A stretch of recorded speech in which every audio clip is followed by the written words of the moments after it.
L'ensemble des témoignages est tout à fait cohérent, hein. On voit bien le soutien de la France aux extrémistes Hutus.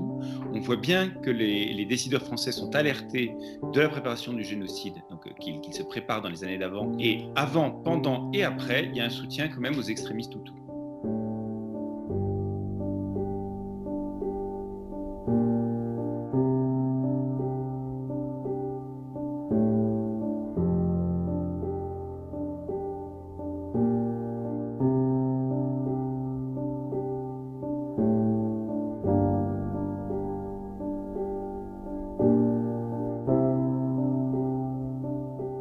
Il est assez varié. D'abord, il n'est pas le même avant, pendant et après.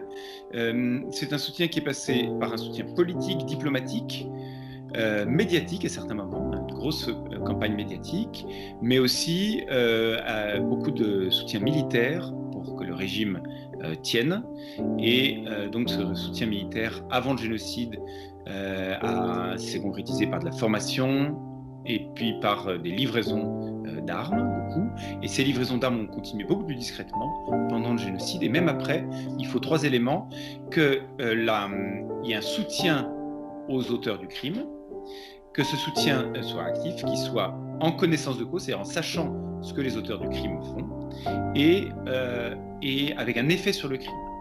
Et or, ces 3 éléments, oui, ce qu'on trouve dans l'ensemble des archives et des témoignages recueillis depuis 25 ans, pas que par moi, par beaucoup de gens, mais qui est conforté par ce que j'ai trouvé dans les archives récemment, c'est bien un soutien qui peut s'appeler une complicité.